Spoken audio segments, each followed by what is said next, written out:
Welcome to the Ideas on Stage podcast, your regular insight into leadership communication.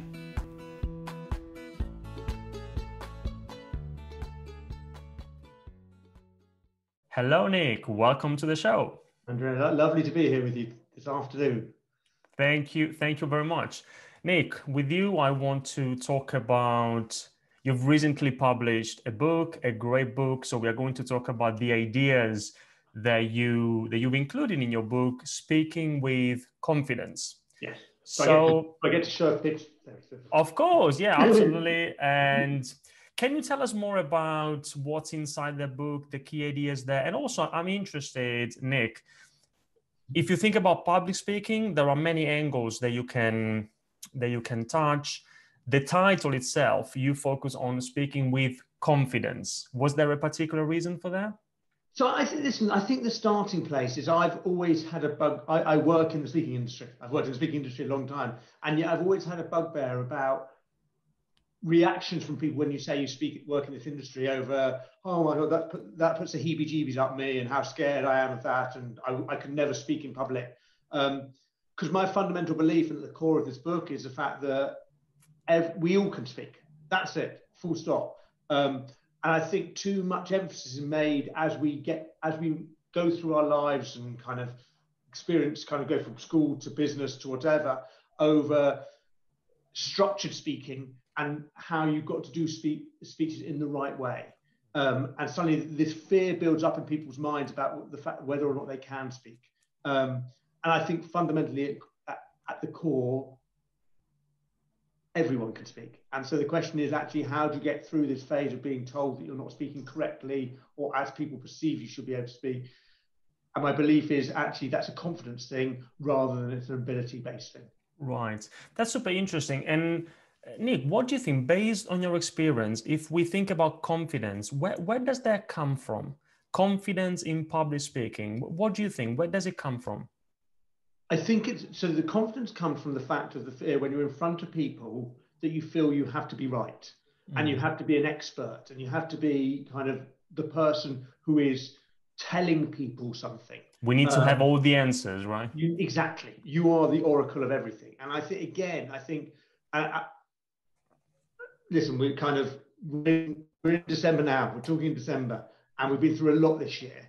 And one of the moments that I always refer back to is in the referendum for Brexit, Michael Gove stood up and he turned around and said, we don't need experts anymore.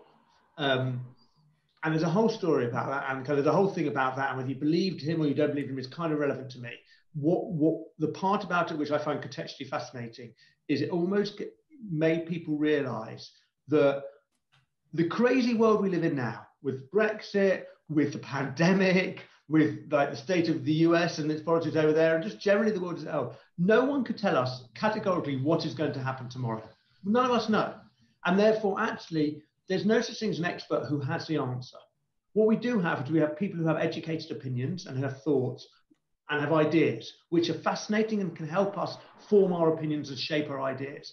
And so realistically, it's that moving away from it being the person on stage is the oracle about something and has the answer to something and is telling us stuff, to the person on stage has a thought, has an idea, has a kind of whatever it is, a vision, which they're kind of the credibility, they're going to tell us about their credibility. And then we as the audience, as individuals within the audience, are going to make a judgment call about our belief in it, our kind of how we factor that into how we're going to think. And effectively, we take that information, it becomes our own information, rather than it becoming, this is the answer and this is what I'm going to have to believe. Yeah.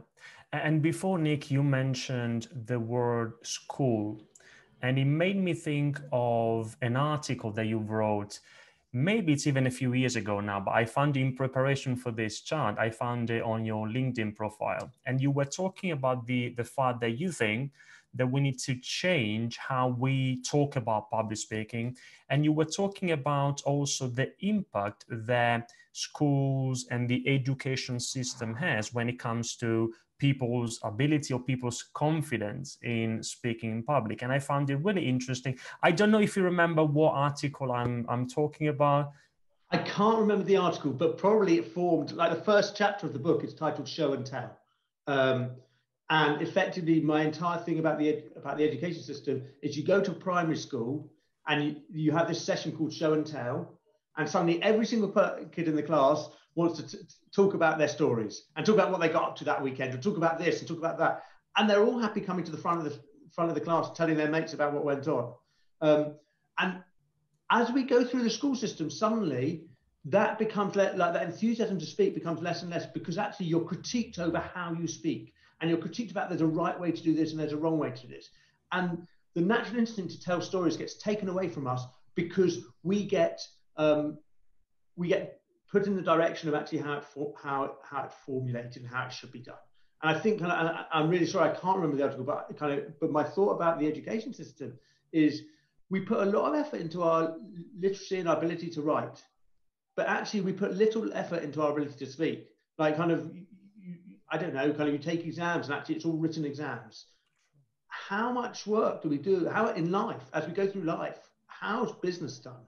How are relationships formed? How is everything done? Yes, they're done through social media, they're done through emails, but primarily, and what we're missing again during these times, is that face-to-face contact where you're actually talking about stuff. And the fact the education system has no reference to that, it's just a shame, and it means that actually children are told how to do stuff, but they lose actually their abilities to do it because it's perceived that they've got to do it in specific ways. Yeah, no, I agree with you 100%, Nick.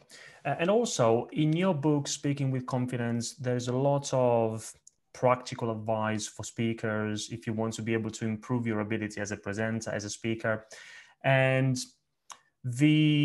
I would say one of the first things to consider is the role of the audience. And as speakers, we need to be able to understand the audience as much as possible in preparation for at least important presentations.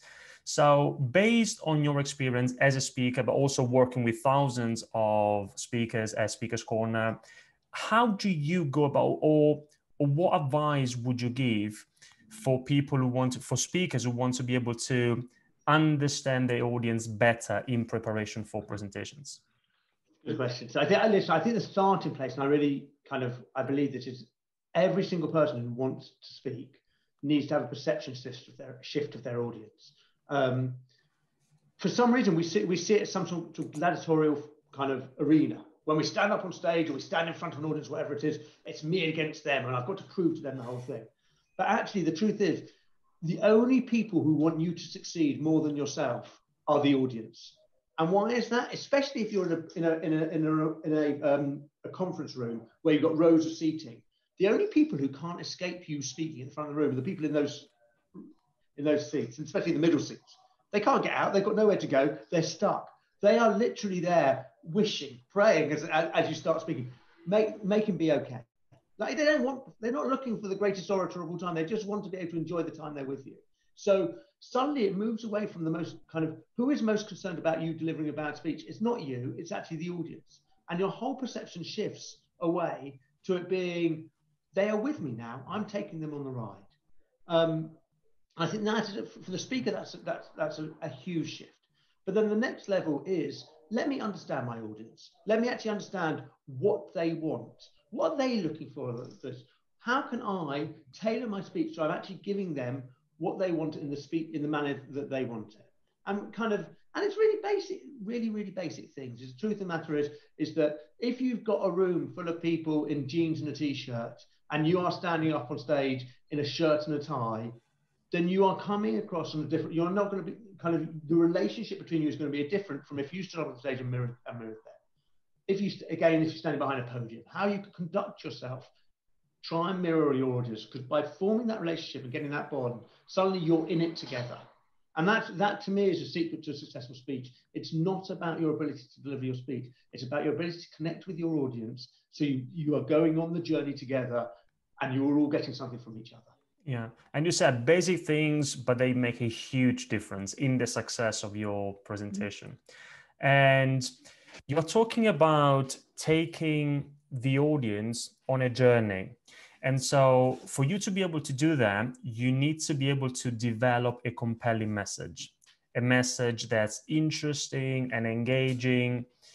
Do you have, what advice would you have here for people who want to be able to develop compelling messages when presenting? So I think the starting place, I mean, we've all been guilty of it, and I can think times that I've been guilty of it, and it still kind of puts shudders up my spine, is you go into a speech and you think to yourself, I've got to get everything. I've got to give them everything because I want to A, convince them that I have the information, but B, I can't miss anything out because else I'm shortchanging it. And actually, I think my main advice is strip it all back. If you can deliver that one nugget, that one core message really well and re-emphasize it and make sure actually the audience take that home because they really get it, then you're going to achieve so much more than if you give them this broad brush bit of everything and they end up confused in the message, confused in what they want to do. So almost the starting place for a speaker when they're putting together their thoughts is try and, like, how many thoughts you have, distill it back, take away at least half and come up with 2 or 3 core messages that you're going to be making sure the audience take away. If they take other things away afterwards, then that's a bonus, but that's not your aim. Do not try to over give, I suppose. Leave them wanting more. That's always the best thing. There's no better praise for a speech than I wish you could have spoken for another hour. Brilliant. Yeah. I'll take that every time. No, you're right. And it's true. I also see all the time, often the mistake I see is that as presenters, often we know so much about a subject that we think that everything is important. And so we feel that we need to communicate everything. Isn't that true? Yeah. But yeah, you're right. If you put yourself in the audience's shoes, then it becomes very clear that if everything is important, then nothing is important. Yeah. I think that's such a good input. Kind of, it's the fact that, are you a master of one thing or are you average at everything? Good to average at everything. And it's great if you're good to average at everything, but you don't become memorable. Memorable, exactly. I wanted to talk. I mean, you go ahead. What I find really interesting is, like, we get like in the events industry or the conference, whatever you want to call the meeting, you get a speaker in, and afterwards all the delegates have to mark that speaker and give them out of 5 a star.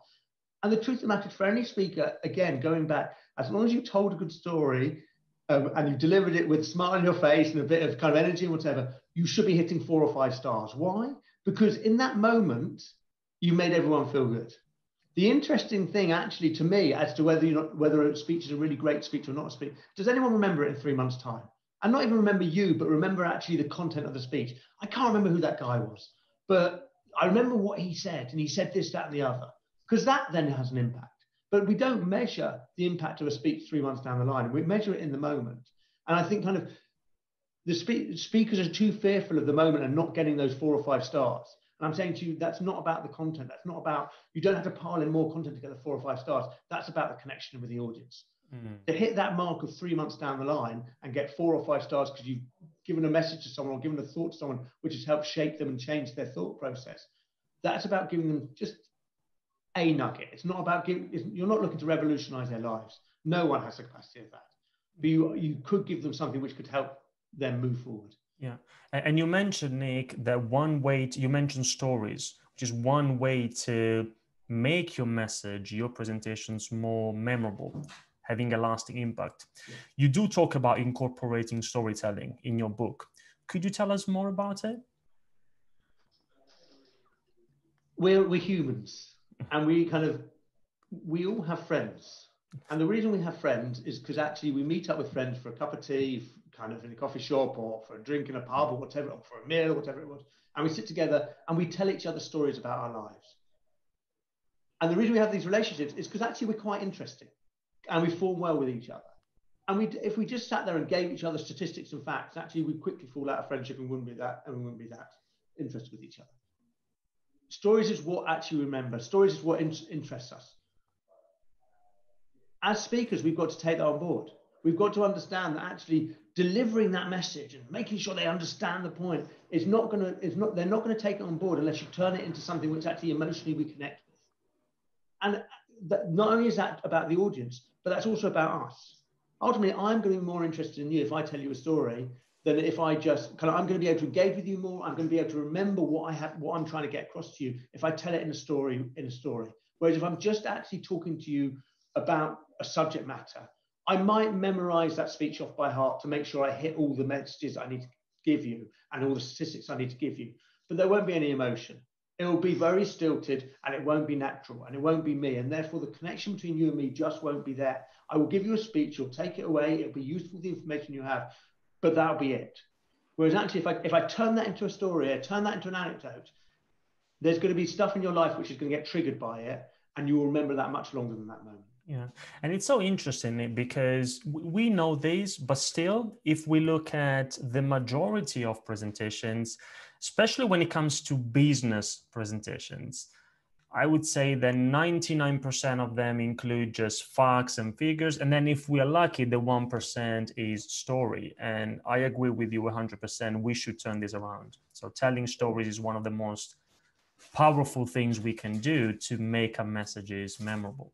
I'm not sure when we got to the stage, and maybe we've always had it, whereby the credibility you get is from wheeling out statistics and wheeling out facts and figures, and that's how you form credibility.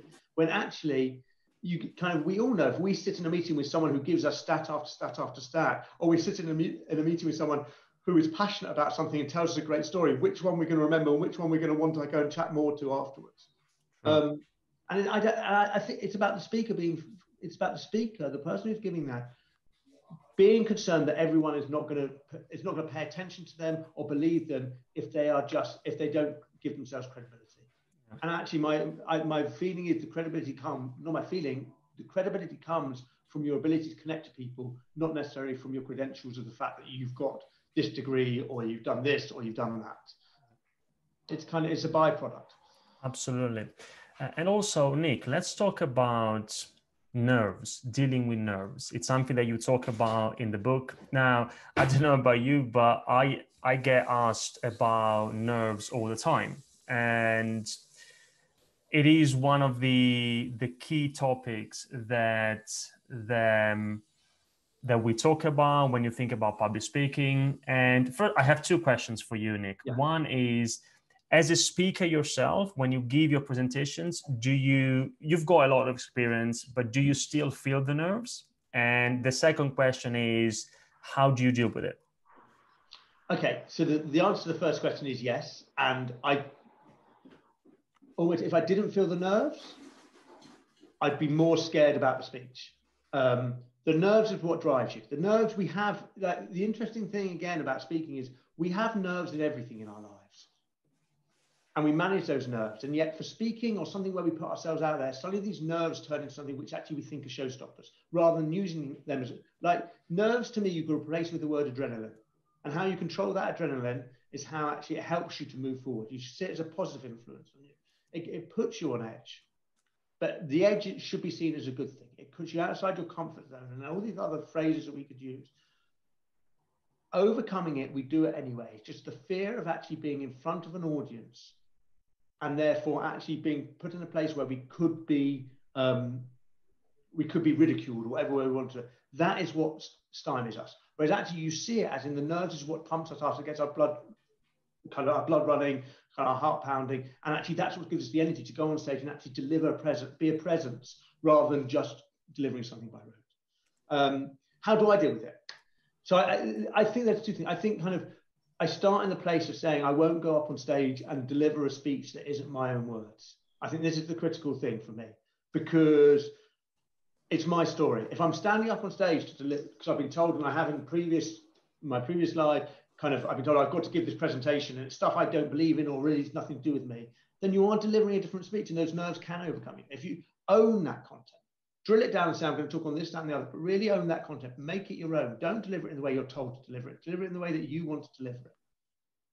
And then the other thing, the other critical thing is beforehand, well, two critical things beforehand. Firstly, I establish something I'm going to do beforehand, before I get on stage. And I don't mean read the speech. I mean, literally beforehand, I'm going to walk here, I'm going to get a cup of coffee, I'm going to go to the toilet, I'm going to come back. That's my routine, really innocuous routine, but I just know what I'm going to do to kill time more than anything else, because the worst thing you can be doing is pacing up, and I've just got a routine, because you've got that energy and you're just burning off that energy. The other thing I'm going to do is I'm not going to look at my speech. That's the absolute critical. I'm not good. Firstly, I don't have a written. I might have some keywords, and I might have written my keywords down on my hand, which might be my 6 points, or I might have a card with those 6 keywords. I've got my speech, and I know I've got my speech because I've been practicing for the previous 3 weeks. The whole speech, it's there. Those last minute, I can't think about it because it's not going to improve me. It's only going to make me more on edge. So I just take myself out of that place, and therefore, when I go up on stage, I know what I'm going to say in that first 15 seconds. And literally those first 15 seconds is that introduction, which actually just puts you in a place of comfort. And that's the only part I'll have on rote, the only part I'll know 100%. Because once I've gone through that, by that time, my mind is clear. I've got a slide of a nice picture of something behind me, which triggers my story, and I'm ready to fly. It's about putting yourself in a place where you're not, where your nerves are turned into energy, and your energy is something which actually you can control rather than using to just feed your mind and panic your mind. Yeah. And that's one of the things you recommend, I saw in the book, that you say that you should even memorize the very first minutes, maybe the first couple of minutes, also as a way to help you overcome the very initial nerves. Is that correct? Yeah. Yes. I think, I don't know, kind of, we all had hobbies when we were growing up, and maybe some of us played in teams or appeared in events or stuff like that. And the worst part in my head was always that bit beforehand. You look at kind of, I don't know, you look at sports teams and international sports teams, and to me, the part where they look most panicked is when they're doing the national anthems before they go and play the game, because they just want to get on and play because that's what they're comfortable doing. I want to tell my story. The part that I find most difficult is walking up the steps and saying, hey, my name's Nick Gold, and I'd like to talk to you about speaking. That to me is the hard part. So let me get through that part. Let me use that time to compose myself so that I can become myself. So memorize that part, absolutely, because it buys you that 15 seconds, that 30 seconds, that 1 minute. It buys you that time to take that deep breath and get into it. That's a great tip. And also, Nick, let's talk about practice. How do you say it? You've got, in my experience, you've got those speakers who like to rehearse and practice a lot. And you have those who say, well, actually, I don't like to practice that much because then I'm concerned that if I do, then I will appear a bit robotic. I like to improvise a little bit more. How do you see this? So, okay, so it's not about the, like, you've got to do what's right for you in terms of the practice.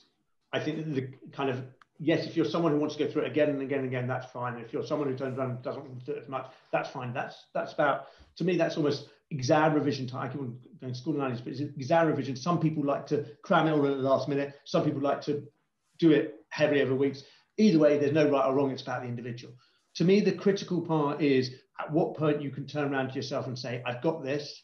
Now, all I'm going to do is relate it into my trigger points, and whether those trigger points, the slides you're using, whether they're just keywords, whatever they are, but you move it away from practicing the whole speech to just being in your comfort zone that I've got the speech. I don't want to get into over mode so that actually I'm just doing it by rote. You don't want to lose that energy. And if you practice too much up to the moment, then you end up going up on stage and either speaking too quickly because you're just spilling it out, or forgetting where you are in your mind over where you're going to speak, and therefore actually being put off because you've forgotten that one word and suddenly it slips everything.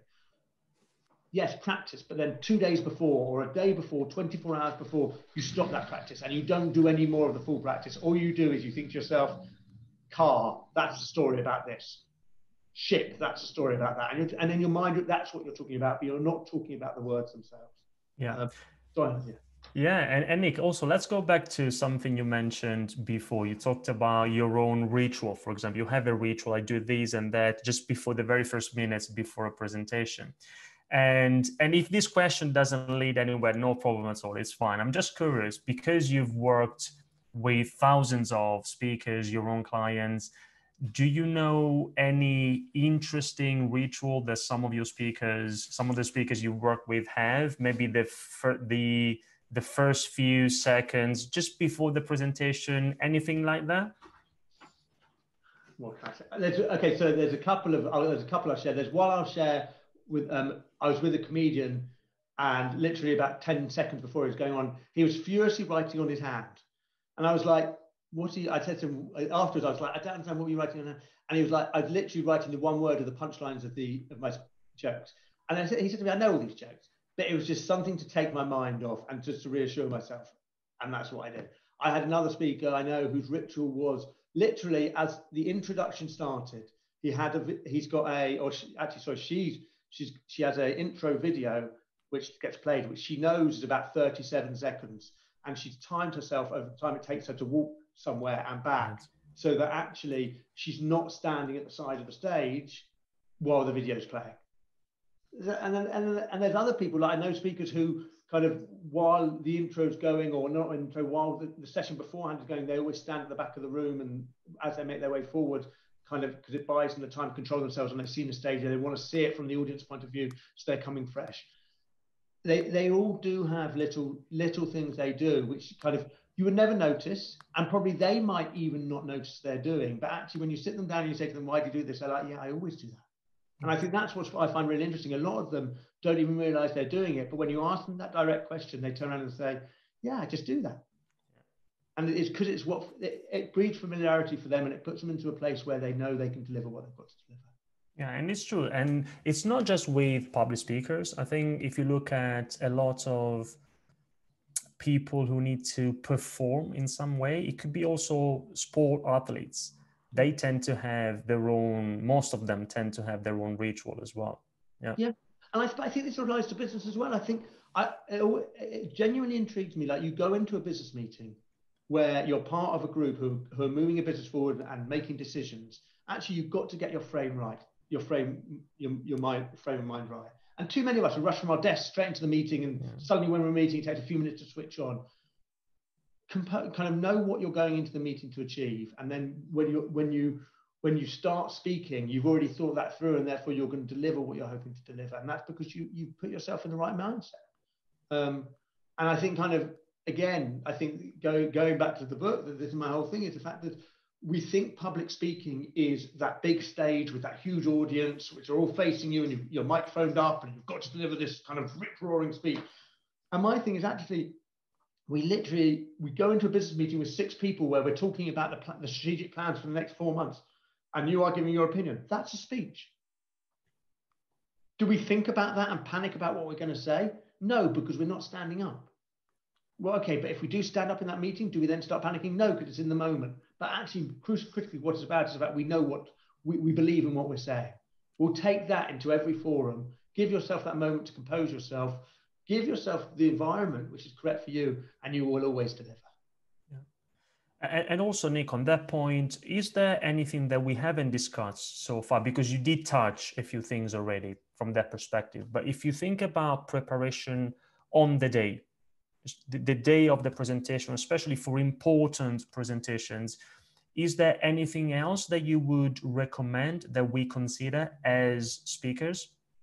It's the other thing I'm fascinated about, by the fact that actually I've moved the needle, everyone, away from it being I'm the speaker and therefore I'm the attraction, to it being the audience are the attraction. The audience are the ones who kind of ultimately decide whether the speech is a great speech or not a great speech, however you feel about it.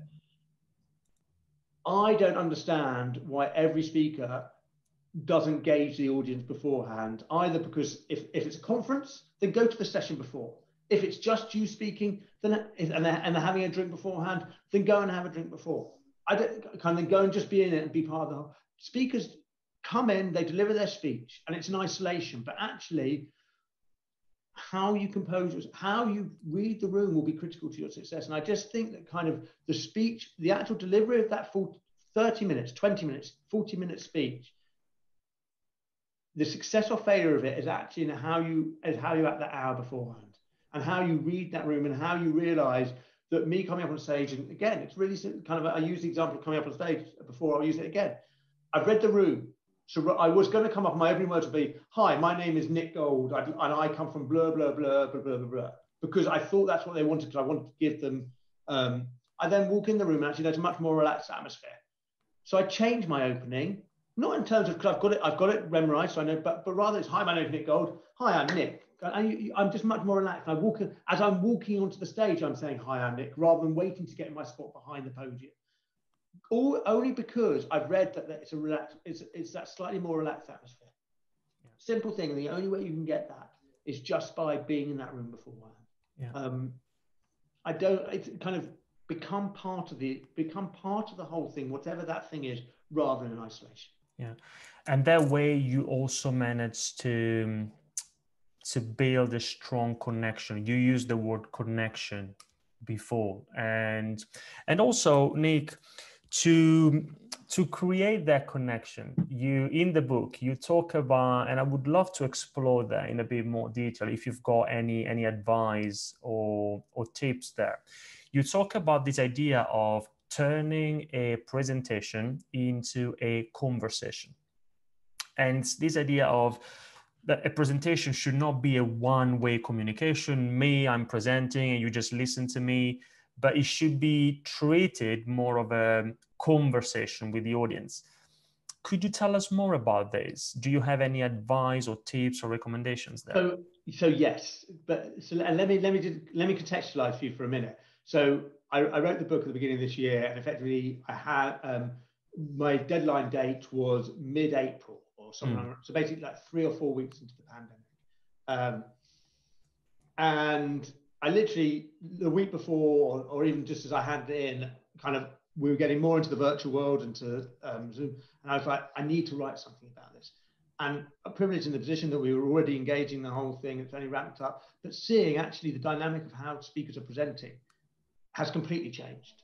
But with respect to your question, the point about it, and I'll go into it, the point about it is that my absolute passion about how the keynote speeches should not be deemed as a keynote speech, but actually a conversation, a keynote conversation. It's been exemplified, it's been kind of exaggerated, it's absolutely critical now in the virtual space. And the reason it's critical in the virtual space, and I'll try to give a couple of tips, is because of the fact that now, because we're talking across the screen, while you could be furiously nodding your head and saying, oh, then that sounds great, you might be reading your emails. And I have no idea what you're doing at all. And, you know, because there's a million and one different things. And to give you the energy, like in a room when we're all together, the energy comes from each other, and it's a symbiotic relationship which helps create something magical. Whereas actually here, I'm staring at a computer and a camera. That's what I'm staring at. And I love the fact I can see you, and I love being able to see people, but it's not the same as having you in the room. So I need to engage with you more. And the way I can engage with you more is actually by provoking you and getting you to be part of this whole thing. And kind of, if I believe this in the physical space and still do, even more so in this virtual space. And so it becomes over the fact of how can I engage you more, is because I want you to think, and I want you to respond, and I want you to answer questions. So rather than me saying, hi, I'm Nick, and then start talking about what I'm going to talk about, pose a question and then say to them, like, kind of drop it in the chat box, kind of come back to me on the whole thing and actually start formulating the conversation rather than the speech. Why? Because I know my content. I'm absolutely believing my content, but because I'm not so wedded to my speech, which I've learned off by heart, I can ask you a question, you could respond to it, and it could take me down a different route, which actually is going to lead to the same conclusion that I believe in. Why? Because that's my beliefs, and that's what I'm going to tell you. But how I get there is going to relate to you more than it's going to relate to me, because actually I'm going to go on a path of giving you what you want in the way that you want it. Because although I thought I was going to tell you about this story in this way, realistically, you're not interested in that way. If I told you about it in this way, then great, you've understood more. Yeah, of course, if you know your content, if you are prepared, that gives you also that flexibility that you need to adjust things and turn your presentation into a conversation. And I agree with you, Nick, 100% now. It's even more important because when it comes to virtual communication, it's even harder to get your message across. It's harder to keep the attention high. So being able to create those moments of interaction and conversation with the audience is so important. Yeah. And I think, and again, it's that moving away from thinking that, because I'm a speaker, I'm the expert, and therefore all I'm doing is I'm telling everyone what to do. To it's, I'm the speaker. I'm privileged to be asked to speak about this, and I do know this, whatever I'm talking about, this is my subject. However, actually, I have no idea what the audience really want to hear. I have no idea what they are thinking about. And actually, I am best positioned to be in a place to help them, but only if I can understand what they really want.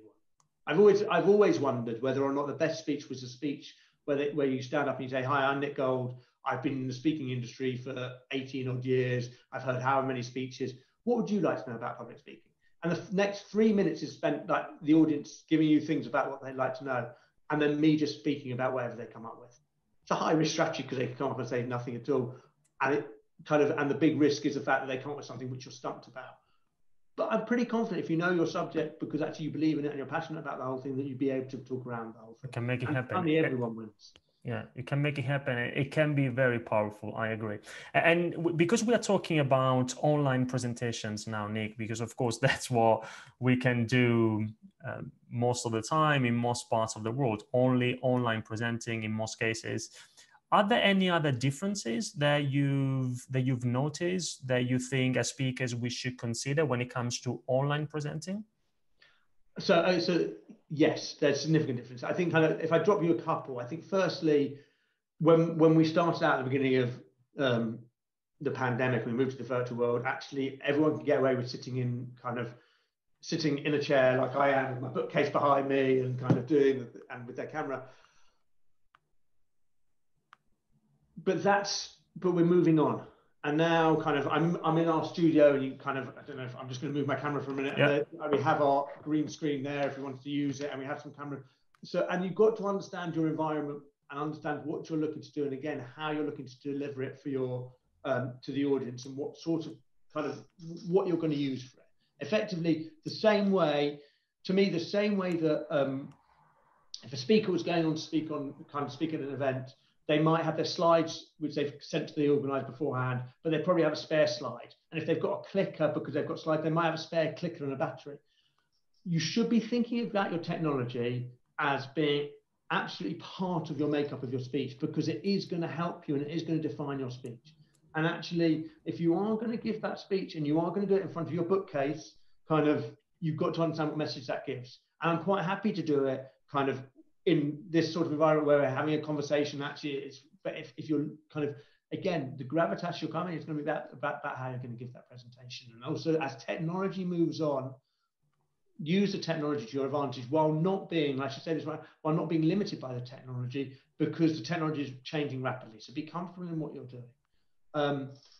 The other thing I would say is kind of, and it's where we mentioned beforehand, but I'm going to reiterate it.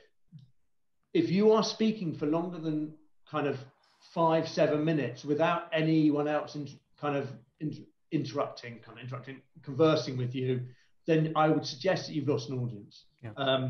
Because they will be doing other stuff, and don't worry about it. That's how it is. So the question for you is, how do you make it more bite-sized? How do you make it more people that have the ability to dip in and out to be able to catch up with the thread? No longer can you be giving something and referring back to something 20 minutes ago, because actually there might not be an on conversation now. Be aware of your surroundings. I think that's my message. No, it's true. But both things are spot on. I agree. I think, Nick, that when it comes to technology, I don't think that technology makes a huge impact when it comes to face-to-face presenting. Of course, there are important things to consider, but especially when it comes to online presenting, it does make a big difference. So it's something to consider. And also, as you said, when it comes to creating that conversation and those moments of interaction, I think that in a face-to-face presentation, I would say at least every 10 minutes or so, we should have a sort of moment of interaction with the audience. Online, I agree with you, even more.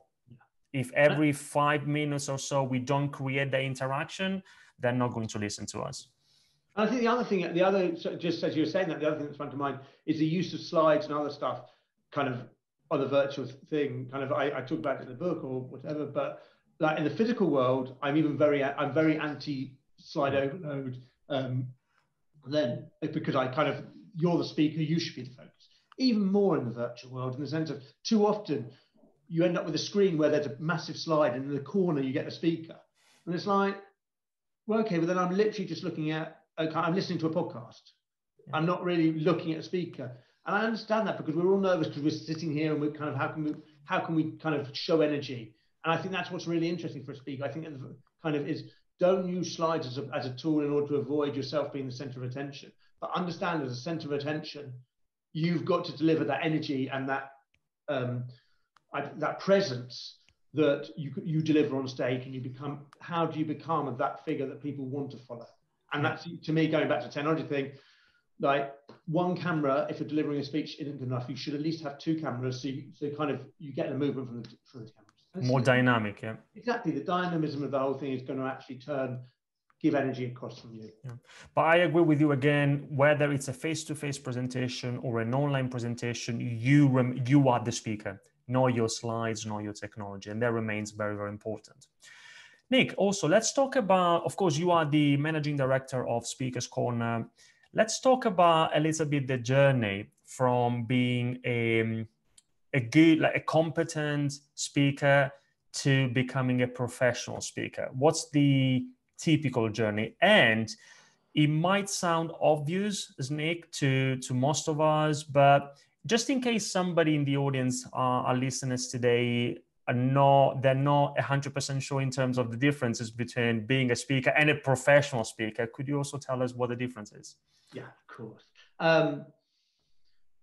So listen, I kind of ultimately, as I said, if we for most people in business and for most people out there, kind of as a speaker, effectively, it's standing up on stage in a platform where you are telling some stories about yourself or explaining some sort of model that you've been involved in, or kind of the theory that you're involved in, whatever it is. And your job is to give over that information on behalf of a company, on behalf of yourself, on behalf of whatever it was, in order to move something on. So actually, your job is to deliver something, so actually something gets achieved off the back of it. And so we're all speakers, and we all get these, whether it's a meeting, whether it's kind of a presentation. It's what we do in order to get something out of the whole thing. The role of a professional speaker is slightly different. The role of a professional speaker is, it's almost consultancy in the sense of what you are doing is you're going into an environment in order to deliver your knowledge or deliver your story, in order for the people in the audience to take that away and use that in the way they want to use it. So there's no you're not trying to further yourself. You're there for a moment. Whereas actually as a speaker, you're there for a purpose. I think that's a critical thing. Whereas actually for the professional speaker, you're there to deliver something which actually the purpose is as the audience members want it to be. And so for a lot of speakers, what they find is if they become good at speaking, they could become good at whatever sector they're in or whatever they do. They start speaking a lot because actually they're great speakers, and they're going to their industry conferences and they're regularly asked to speak because they're one of the more engaging people. And so and suddenly they're doing this a lot, and they're discovering they're enjoying it. And someone hears them and says, well, will you come and speak to my company? And suddenly they're speaking to this third party, which actually they've got no reference to. And they're doing it because they're a friend, and then someone else comes along and actually they get offered kind of a little bit of money to do it, and they're like, this. And suddenly, as soon as you get offered kind of some financial reward or some other type of reward, effectively you could deem yourself a professional speaker. And so I think kind of going back to the question, well, what's the difference between a speaker and a professional speaker? Nothing really, apart from the professional speaker could turn around and said, I'm going to become a professional speaker. But I do think it's that fact of you're putting yourself in environments where actually it's not your home turf. But then as you move on in terms of the world of professional speaking, what you suddenly realize is it's a career. And I think this is a starting place. It's professional speaking is a career. The same way that if you were becoming a teacher, you do your training, you become a teacher and you progress as you get more experience, and it's the same in professional speaking. Is you've got to put the groundwork in, you should have a strategy as to where you're looking to go, you should understand your market and your sector and looking where you fit in it, and you should then be putting yourself out there in the right places. And I think the interesting thing in my head about the professional speaker is too many people think the professional speaker, actually the difference between the professional speaker is their ability to speak. And actually it's not really, because the nuances of this speaker against that speaker not many of us are actually exposed to so many speakers that actually we can really understand the nuances of the different speakers. So as long as you are a good speaker, and ideally you're an excellent speaker, but as long as you're a good to excellent speaker, then theoretically you could be a professional speaker. Why? Because you are giving people a good time and you are emotionally connecting to them and you're giving them content and they're getting everything they want out of you. The question to you as a professional speaker, maybe this is a critical difference between a speaker and a professional speaker, is how as a professional speaker do I go out there and get work, as in speaking work, in environments that I am not known in? So if I work in the pharmaceutical industry, how I might be able to get a speaking gig in the pharmaceutical industry because I'm known there, but how do I go out there and get a speaking gig in the, I don't know, airline industry or something like that? And the answer is speak to Nick Gold and speak as Con. Okay, to be honest, the answer is, how are you positioning yourself and what are you saying? Like, kind of, if you're just talking about the kind of the pharmaceutical industry, then I've no interest. But if you're talking about a big industry which is developing, spending huge amounts of money on R&D, that has loads of regulation around it, and it's this, that, and the other, then suddenly other sectors could be really interested and could be looking to see what they could be doing. Yeah. But positioning yourself differently is the game. And as you say, I'm always happy to have a conversation about it. Yeah, absolutely. And Nick, before we close, before we wrap up, I see a lot of books behind you. I'm always interested. I also love books. Now, I don't know if you've got like public speaking books behind you, but in general, in addition to Speaking with Confidence, which is a book that I recommend for everybody to read, super recommended by Nick Gold. But in general, other than Speaking with Confidence, if you think about public speaking, are there any books that you would like to recommend, or maybe one book in particular that you really enjoyed in the past? Anything comes to your mind? Two books come to mind. One book got brought to me many years ago. I can't remember, both of them, I can't remember the exact titles, but one of them was like the 50 greatest speeches of all time. And it was through the last 200 years, speeches from all areas, politicians, military, business, and they're just classic speeches, and probably kind of, and you read these speeches and you know phrases throughout the whole thing, but you realize actually the impact of words and how kind of, I'm a waffler, I like to speak, but you realize the impact of actually when they drill it down and actually they deliver something, how much impact it has on you. And the other book, again, I can't remember, I'm really sorry, I should know this kind of, the book is called 7 Seconds or something like that, or 7 Words. And maybe it's 7 words, and it's basically, it's taking various public figures over the years and distilling their messages down to 7 words. Wow, interesting. And it's immensely powerful because it's realized, again, going back to everything I said, everything we've spoken about, is the fact that actually if you can take what you believe and distill it down into 7 words, then you start into that place and you can build stories around it. And so if they come to me and they would say to me, speak for 3 minutes, speak to 10 minutes, speak to 4.5 hours, it would all still come back to those 7 words. Yeah, super powerful. I'll remind myself of the title. I'll give it to you. I'll find it for listeners. That's super interesting. I don't know that book, so interesting for me as well. And I agree with that concept. If you can communicate your message in a few words, or even if we go beyond 7 words, but if you can communicate your message in a few seconds, then you can communicate it in longer. If not, maybe your message isn't simple enough or isn't clear enough. Yeah. I think that's very, very nicely put. Yeah. Okay, Nick, thank you so much. Before we close, do you have a final message for listeners, or maybe is there a question that you wanted me to ask you and I haven't done it? Is there anything else you'd like to share with our listeners? I've really enjoyed it. Thank you so much. I suppose my final comment is just reiterating what I've been saying all the way through, which is the fact that speaking is something we can all do. I can't stress this enough, and therefore let's not be fearful about it. You can get better, and you can, but embrace it, because this is what you do every day of your lives, and change the narrative over the world of public speaking, and suddenly the world is your oyster. Great way to end our conversation, Nick. Thank you so much again. I really appreciate your time, and I want to wish you all the very best with the book, Speaking with Confidence, with the end of 2020, and also with all your future projects and activities for 2021 and beyond. Andrea, thank you so much. It's been a pleasure joining you. I really enjoyed the chat. Thank you. All the very best. Cheers.